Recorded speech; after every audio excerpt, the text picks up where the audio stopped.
All right, good morning, everybody. Welcome to Technical Tuesday. I'm your host, Maria. We have 3 points I wanted to talk to you guys about today. So first, we're going to talk about setting appointments effectively and the right way. We're going to talk about unique approaching situations and how to deal with that. And then we're going to talk a little bit about third-party selling and kind of how to do that a little bit better. So for setting appointments, you guys, ideally, we should only be setting appointments for first thing in the morning or last thing at night. Usually, once you have a couple appointments in the morning, the middle of the day will take care of itself. And honestly, sometimes if we set an appointment at like 1 or something in the middle of the day, it can be a little counterproductive, especially if there's some drive time involved. And if you've been in this business for more than a week, you've probably driven to an appointment and they weren't there, or they were busy and they couldn't actually meet with you. And then you just wasted all this time driving when you could have been just seeing the next business on the right from where you were. If that does happen, then the best way to kind of make the most of that situation would be to just go see the next business on the right of where your appointment was supposed to be. Definitely, just kind of working from there if you can. And I'm sure you guys have kind of all been in this situation before, had this feeling driving to your turf in the morning and you're not quite sure who you're going to see first that day. If you didn't plan it the night before very well, you're probably feeling anxious, nervous, maybe butterflies, something like that. And if you want to get rid of that feeling forever, then I would highly recommend setting an appointment right there in the morning. If you're going to start at 8:30 right after the Zoom's over, set an 8:30 appointment. When someone's like, oh, can you come back sometime? Be like, yeah, I can come back tomorrow at 8:30. Does that work for you? And we'll talk about kind of the verbiage for that in a minute. But yeah, set an 8:30, set a 9, set a 9:30, and then you'll feel a lot more excited going to turf when you have 3 appointments lined up, and then you can kind of go from there regarding the rest of your day. And guys, don't worry about an appointment, about missing an appointment. It happens sometimes. We'll talk about in a minute how to kind of let people know there's a window you might be stopping by. But don't set them too far apart, because if you set appointments like a full hour apart, sometimes if one of them doesn't show, then you have like an awkward amount of time where you're like, I'm not really sure what I should do now. So try and set them, about a half hour apart if they're relatively within the same turf. And same thing for at night. If you're going to work till 6, set your last appointment for 5:30, then set one at 5, then set one at 4:30, kind of work on backwards. So your day's kind of bookended like that. And then that'll get you out in the field to meet your set start time, and it'll keep you out in the field until your set stop time. And it helps you be a lot more efficient during the day.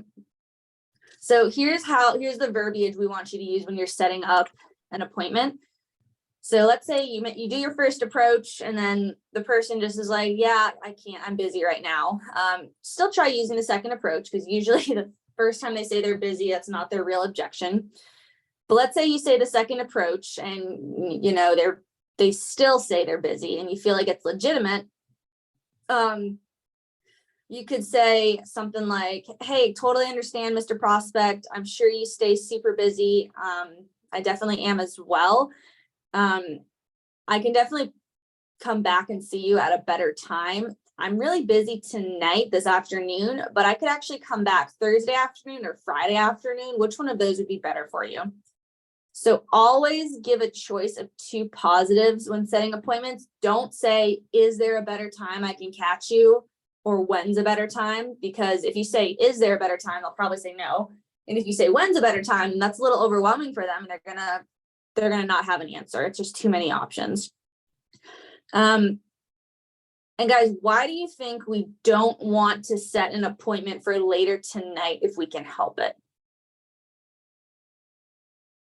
Does anybody have an idea? Makes us look desperate. Exactly. It makes you look like you have nothing going on in your life, right? And you're like, oh boy, this guy's not doing very well, right? So yeah, you're right. It makes us look desperate. So yeah, give them a choice of 2 positives. Don't be like, I can meet tonight. And then, because that's a little bit of pressure, right? So let's say they're like, yeah, Thursday afternoon's fine. You could say, cool. Thursday's good. I do have another appointment Thursday around 7:30. for example, or 5:30 or whatever time it is, be like, yeah, so I could catch you right around 5 or I could catch you right around 6. Which one of those would work better for you? And then whatever they say, be like, okay, sweet. I'll see you at, let's just say they picked 6, but cool. I'll see you at 6 right after my 5:30. Write it down in front of them. And then here's kind of some verbiage to give yourself an out just in case something comes up. Let's say your 5:30 that you were going to first. Let's say they just have a million questions, they're signing up, you're using rebuttals, it's taking a little more time and you're stressing like, oh crap, I have this 6 o'clock appointment. What do I do? So when you're setting the appointment, just say, hey, cool, yeah, I'll see you at 6. By the way, my schedule's always changing. If I happen to catch you like 20 minutes early or 20 minutes late, that would be okay, right? And they'll just probably be like, sure, hopefully. And you're like, okay, cool. Now this gives you a much broader time range where you can catch them. So if your 5:30 appointment cancels, then you can go see them at like 5:40 and they're like, oh, cool, he's 20 minutes early. Or if your 5:30 appointment buys and it takes you a lot longer, then you're going to catch them a little bit closer to 6:20, more like, and they're like, cool, he was just 20 minutes late like he said he would be. And if you really slammed, you can also say, yeah, cool, I'll try my best to catch you Thursday at 6. By the way, I do have a lot of people to see on Thursday. If for some reason I happen to miss you on Thursday, could I catch you on Friday too if I have to? And then now they know, cool, if he doesn't show up Thursday, he'll show back up Friday.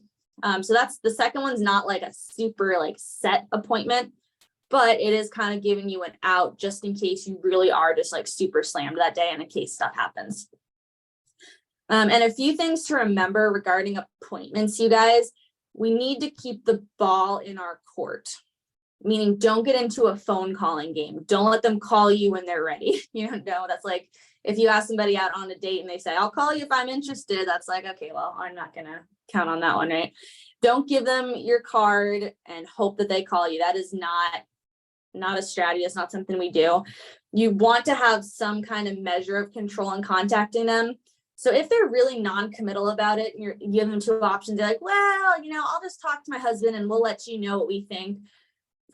Say something like this, be like, oh, hey, no problem. I totally understand. Hey, if I just happen to drive by and see your car here, would it be okay if I just stopped in and said, hey, and saw if you had a couple minutes? And if they say no to that, they're probably just not a prospect. They're not interested. So you can just cross them off and that's totally fine. Just, no worries. So that was what I had for you guys about setting appointments. Basically choice of 2 positives, keep the ball in your court, and don't freak out if it doesn't go exactly according to schedule by kind of giving yourself those outs as you go. Now, before I move on to our next topic, does anyone have any questions about setting appointments?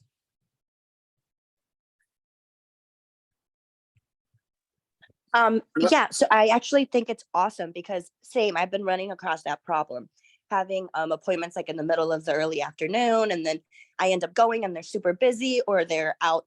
I've been going to a lot of mechanic shops lately, so sometimes they're out picking up a car and all that, and it kind of turns my day out of whack a little bit.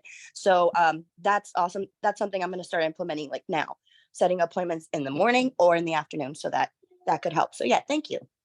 Awesome. Great feedback, Daisy. Thank you. I'm glad that is helpful to you. And I've definitely been in that same situation many times. So I feel you on that. Maria, that was awesome. And I was just going to encourage everybody, even after these Zooms, be sure to hop back on YouTube 2 days, 3 days later and review it again, because I promise you'll pick up something else different. Another thing that can work in your favor is always carry an at a glance, right? When you're booking schedules or booking appointments, it's important that they also see that you have other appointments.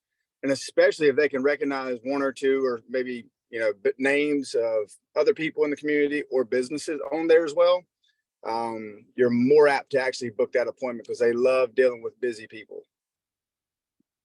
Yeah, that's a good point, Zach. Definitely, whether you use your tablet calendar or you carry a calendar, whatever works for you, whatever you're going to actually use, that is essential for sure. All right, guys, I'm going to move on to our next topic, which is unique approaching situations. So in Sales Academy, we were taught just the basic approaches, walking up to a business and they're somewhat available to talk to you. And it's pretty just typical.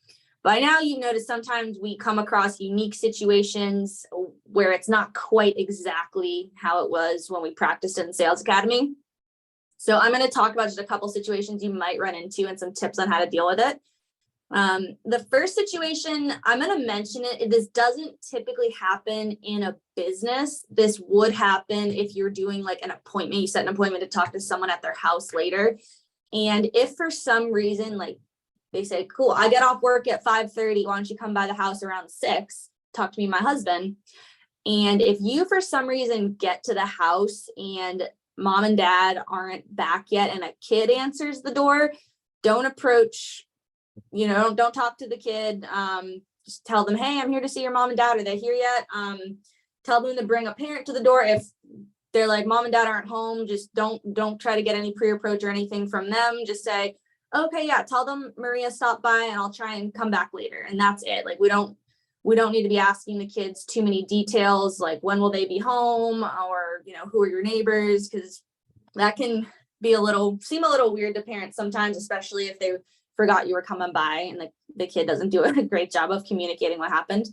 That doesn't usually happen at businesses. I've probably gone into 2 businesses where there was like a child there and it's like their parents' business and their parents are nowhere to be found. And it's just kind of, that very rarely happens.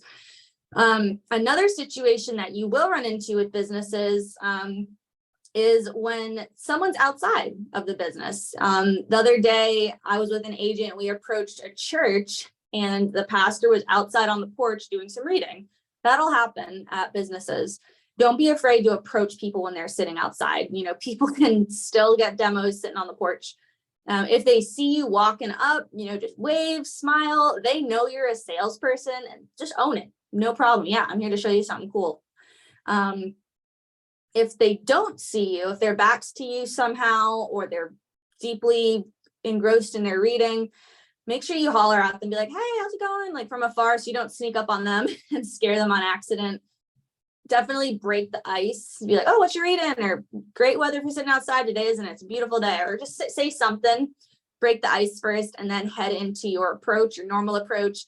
And then when you're asking for a place to sit down, just kind of gesture to the porch. If there's chairs, there's a bench, like that's totally normal. Those can be really enjoyable demos, just kind of sitting in the nice weather. If you're approaching someone who's on the phone, like let's say you walk into a business and the receptionist on the phone, don't try to approach while she's on the phone. She's like, how can I help you? Or sometimes you walk into small business owners on the phone, like what can I do for you? No worries, I'll wait till you're done, and just be very firm about that. I'm not going to give you my approach while you're on the phone. Just turn away, look at your iPad, wait for them to get off the phone. If they try to ask you be like, what is this about? What is this about? You could say, is it important? And if their phone call is really important, just be like, oh, no worries, I'll come back later. It's all good. And then if their phone call is not that important, then they're probably curious what you're doing. And then they'll get off the phone. You can start your approach there. So that definitely, I do run into that a decent amount. So just don't start your approach until they're off the phone if they're focused on you.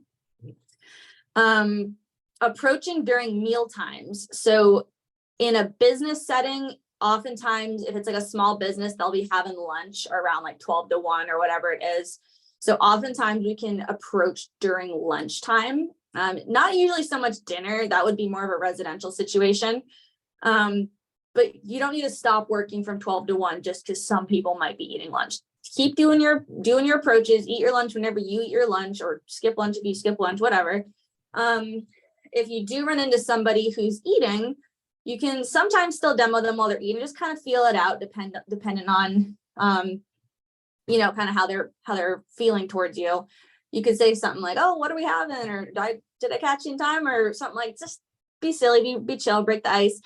And you could say, hey, you just sitting down or you finishing up? And sometimes you can tell if they just took one bite of their burger and they're just sitting down. And then you could just be like, hey, is it cool if I talk to you right now? Or do you want me to come back in 5 minutes when you're done eating or something? And just some people like to talk during lunch and it's not a big deal. Some people don't. So just ask them what they think without telling them exactly your whole demo and your approach. Let's see. Another situation you might run into is you're walking into a business and the business owner is literally walking out the door. Like you can tell they are honestly and truly about to leave. Like they have their keys, they've got their coat on, they've got their bag, they've got their stuff. Don't really try to do your whole approach on them. Just say briefly like, oh yeah, hey, I'm Maria with Family Heritage. I'm in charge of talking to all the businesses in this area. When would be did I catch you on your way out? Oh yeah, I do that all the time. That's okay.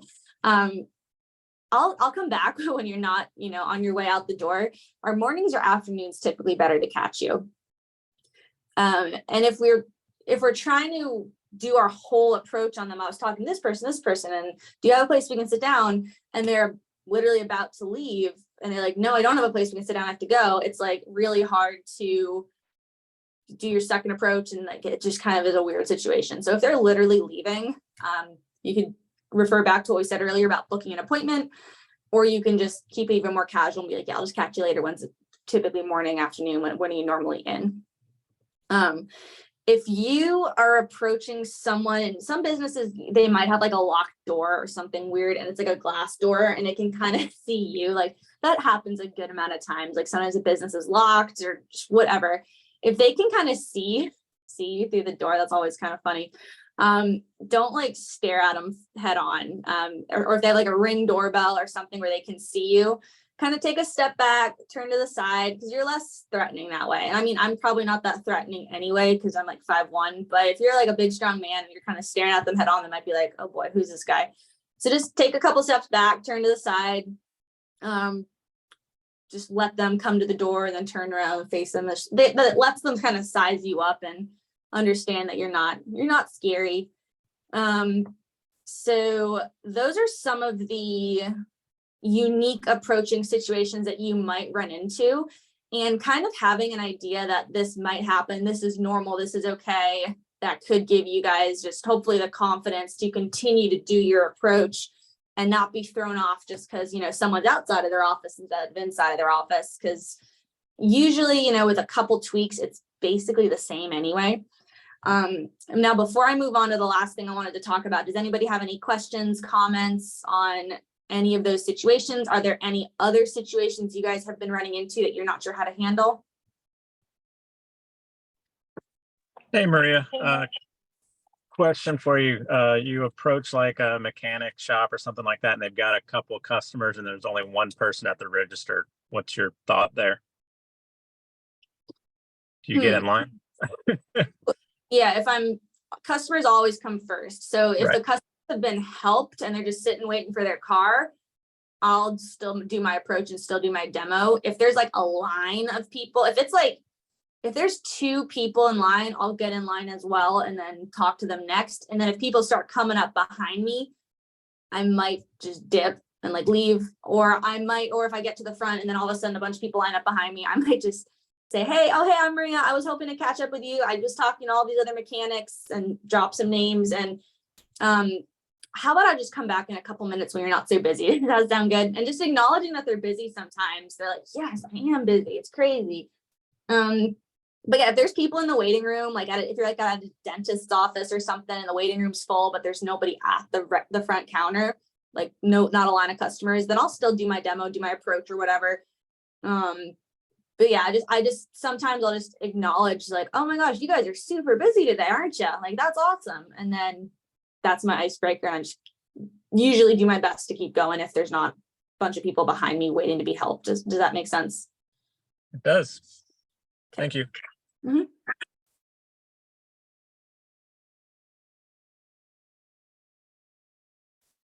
Okay. Anyone else have a unique approaching situation they have questions on? Not questions. I was going to say this, Maria. If you guys are hearing this and you run out to the field today and immediately implement these certain situations, and let's say you fall flat on your face, that doesn't mean that it doesn't work. You probably just have not done it enough. So the approaches are not black and white. There's a whole lot of gray. Every scenario, every business is different. Just learn, get back to your car and just, where did that go south? What did I do right? What did I do wrong? Just understand it's always different. So knowing the approaches is vital. Yeah, good point, Zach. Like you guys probably aren't going to master this on your very first try, just like you didn't master your demo on your very first try. But you need to know your approach word for word. So if you're just over here like, hey, I'm Maria with Family Heritage, and I was just well, I'm just going around talking to the businesses like oh, what was their name? And that just makes you look unprofessional, like you don't know what's going on. So just know your approach. I mean, you all should know it since you've all gone to Sales Academy. And once you know what you're gonna say, it's a little bit easier to adapt to, oh, they're outside, or they're walking out the door. What do I say now? Or now I need to set an appointment. It'll just help you guys feel a lot more confident. And obviously we want you to feel confident, guys. So that's why we really emphasize memorizing the approaches as the most important first thing, because that'll help you feel a lot more confident and handle the rest of these situations. So let's Hey, see. Maria, Go ahead. one thing I wanted to comment is something you just said when you were giving the exact example of what not to do. One thing I see a lot of people doing in the field is in their approach saying, I'm going around talking to all the businesses. Going around talking to all the businesses makes you sound like a peddler. Simple verbiage of, hey, I'm in charge of catching up with all the businesses. That one line change of verbiage, we are supposed to be there, guys. When we're going around talking to businesses, sounds like we're just doing that because it's our free time. Maybe we're a nonprofit or something like that. That simple verbiage right there gets said all the time. Just wanted to point that out because I see it in the field all the time training. Yeah, same. Yeah, I see that most of the time. Not really sure where that came from, but yeah, be careful, guys. We're not going around. We're in charge of meeting with the businesses. That should help you. Going around will make you dizzy. Just round and around, and yeah, you fall over and no one will buy anything from you. Don't want to be dizzy, you guys. Oh. So the last thing to talk about briefly is just some third-party selling best practices. So the biggest difference between average salespeople who are just doing the bare bones of the demo and advanced salespeople who are getting the results you might want to get is oftentimes third-party selling effective use of names and stories. So people remember stories better than facts. You've probably heard the term, facts tell, stories sell. Stories bring emotion. They bring the facts to life. They bring more validity to your point. And remember, people believe maybe half of what we say as the salesperson. Of course, we're going to say Globe Life Family Heritage is the best supplemental insurance. Of course, we're going to say our claims department is great. We work for the company. We get paid to do this. Of course, we're going to say it. So they're not going to really believe us. If we share a testimonial or a third-party story, they'll believe maybe 75% of what that third-party story says, which is a lot better than 50%. So we should do that as much as possible to get our points across. Even if we're telling the truth, people might be a little skeptical of what we say because we're the salesperson. We work for the company, It's just like if you look at, any car on the market, they all say they're the best car out there. And not everything can be the best, you guys, right? So it's a little bit harder to trust the salesperson, basically, because of course we're going to say that. And I do want to bring up a point that you may have not heard before, or maybe you have, but most people who work in this business, who come into this position that we're in, they have their own story. Maybe you were in a really bad accident, or maybe your family member went through cancer and you really want to share that story. That's what's got you into this. That's what got you fired up about the product. And that's why you're really excited to do this. And I would just encourage you as much as possible, don't let your personal story be the main story you're sharing with people. Because remember, it's the same thing as, like I said before, we work for the company, we get paid to do this, and people are not going to believe it as much or take us as seriously for just like, oh my gosh, this would have totally helped me. I really wish I had this. Like, that may be 100% true, But that's going to have less effect on Mr. and Mrs. Prospect than if you said, hey, I was just talking to the business next door and they shared how one of their employees has been out for 6 months dealing with cancer. And yeah, that really affected them. Can you see how that would affect you? Like just something like that. They're gonna be like, oh yeah, I heard about that story. Like I know he's telling the truth right there. And again, people don't really care about our opinion that much. We're not out here to share our opinion, to share our personal experiences. We're here for them. We're here to make it about them. And they can't necessarily verify our story unless we're local and they maybe knew our family member or something like that. And another thing that may or may not have happened to you guys, every once in a while, if you do have like a really good sob story, sometimes people will buy because they feel bad for you. And they're like, oh man, this person's really hard up and they have this story. And then sometimes those people are more likely to cancel because we don't want people buying because they feel bad for us. We want people buying because they see the need for themselves. So I'm not saying you can't mention your personal story if you have a really good one, but don't make that the only one. You know, let's say you're like, man, I was in a car accident one time and, you know, I was in the hospital for a week. You also on that menu page mentioned, and so next door had this cancer story and so in town had this heart story, just to kind of diversify it a little bit. You can definitely use your stories, but don't make it all about you. Remember, we should not hardly at all be talking about ourselves at all during our demo and stuff. We want to keep the focus off us and on the community. So that might mean, you know, looking up local GoFundMes if you're starting a new turf. That might mean every prospect, we're asking them who's the closest person to you that's been through something like that, who's been through any of these things, and maybe we write down the story so we don't forget. You know, we do get by day one, you will have plenty of stories to share. You will not need to share your personal stories. And then here's a couple other scenarios where you can use third-party selling in the approach. So showing selfies with your other clients, bringing to life the names list. Like, oh, you might know so-and-so. He runs the bass fishing shop, and you know he basically is a competitive bass fisher. So like whatever it is, like just letting them know some details that you know those people, a little story about them. In the introduction, do your best to stay away from I and you. We're not selling in the first or second person unless it is one of the critical questions. So this is a little bit technical, you guys, but last week we talked about building the need, the indirect costs and all that sort of thing. So if they mention something, if you're like, hey, how would that affect you financially? What bills would you worry about the most? And they say, oh, my mortgage would be the biggest one. Then yeah, on the next page you can say, and like you said, yeah, your mortgage, right? But if they're just like, oh yeah, your bills, and then you go to the next page and you're like, yeah, your car payment, your childcare, and you didn't find out if they have a car payment or childcare, then you just assumed something about them, made you kind of look arrogant, and people don't really like that.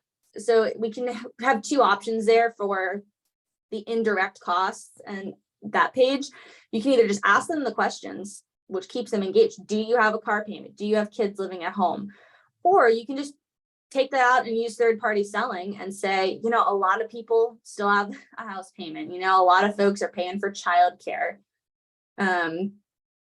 That prevents us from, or protects us from attacking people or saying things we don't know to be true. We never want to assume anything about people. We want to ask. And I always recommend sharing as many names and stories as possible for every objection during the buying atmosphere, during the transition to close. So when you're sharing benefits, for example, share a story of somebody who went through many rounds of chemo. So-and-so said when they saw this, their wife went through 100 rounds of chemo. And he was like, golly, just this one benefit would have really helped me out a whole bunch. And just kind of make it about someone else. So that the prospect in their head is thinking, oh yeah, I could see how that could affect me as well. So that's kind of the gist of third-party selling. It definitely takes practice, but any situation you run into where maybe the prospect has a question, a concern, an objection, you might be successful if you say, here's why you shouldn't do that, or here's what I think. but you'll probably be a lot more successful if you're able to share a testimonial of a client in their own writing, in their own words, of how they dealt with the situation or how they felt about it. Or if you could even just share a story from the community of someone, hopefully that they know, who has an answer to their question. Because remember, people believe a lot more of what someone else says than what we say as the salesperson. And then once the prospect believes it to be true, they're going to believe a lot more of what they think too, even more than a third party. So that's kind of the gist of what I have for you guys regarding third party selling. I can't teach you exactly how to do it. We could definitely talk about some scenarios, but it's really going to be just you guys in your territories, listening to the people you meet, writing down stories so you don't forget, and just having them in your back pocket to use as the need arises and as you can help people with it. But that's all I have for you guys today. I have time for maybe 1 or 2 more questions or comments if anybody has one.